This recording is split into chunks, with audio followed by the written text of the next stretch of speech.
Hello, classmate, especially to our beloved and very supportive instructor, no other than Sir Jeremon Carlos. Good morning, sir.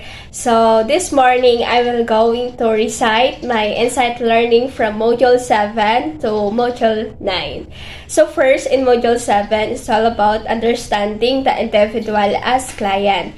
So, as a student studying a social worker, we need to know about the ideas or concepts and understanding the dynamics of an individual, more particularly as client. Becoming a client of social worker in clinical social work practice, we are confronted with the individual or family as our client.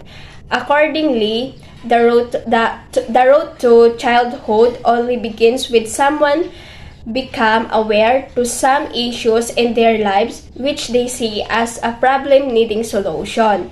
Aside from determining the extent of appropriateness of client behavior, knowledge of the life cycle can guide us, facilitate, or prepare individual client to move on to the succeeding stage.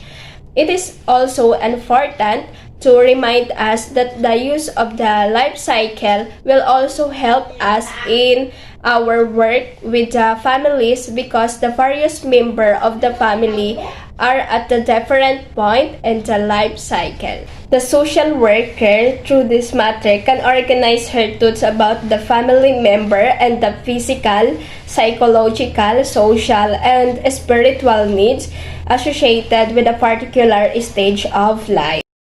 So now let's proceed to the module 8. It's all about understanding the family.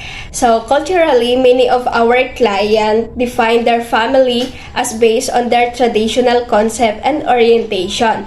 Example, a Muslim husband with family wives and children, a single parent family, a family whose household include 3 or 4 generational relationship, and other form or types of extended family. Since the necessity of having a working knowledge of the family, its reality, its culture, biculturalism, ethics status, language, social class, custom, history, social orientation. Once we have obtained this data or of information, we can then proceed to assess the family context by employing the dual perspective approach to assessing the family context. Now, let's talk about the boundaries of family system. Outer boundary, the family as a part of the larger system, vary in the manner they transact with the environment. Their transaction differ depending on their prototype that would determine their bonding arrangement in which each type involve distinct style of relating to the outer environment. We have 3 family systems. There are closed family system, open family system, and random family system.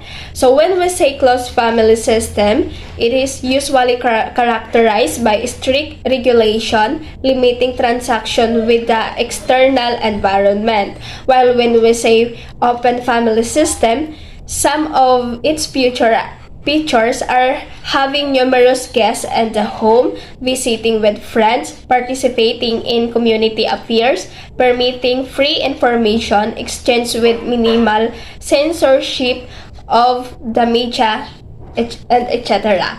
So, when we say random family system, here's family members develop individual bonding pattern and establish it and depending their own and their family territory.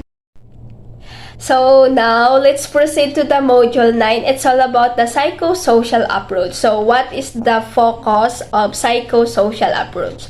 So the psychosocial approach is embedded in a social system perspective. The system referred to is the person in the situation, gestalt, or configuration. This means that in order to help our client, we need to see how she or he interacts and transact with the significant other in his life. This significant other may be made up of his family, his social group, or those people in his educational and other social system of which he is a part. A psychosocial approach does not prescribe a uniform or a particular treatment formula that will apply to all types of client problem. In short, the worker must respond to the client's need in an individualized way. Treatment must be differentiated according to the particular need of the client as he understand or define these needs. So now let's proceed to the differentiate of stress and press. So when we say stress within the person and press external world of the person. So that's all, sir. Thank you for listening. Thank you for listening, classmate. I hope that you are stay safe and God bless. Thank you.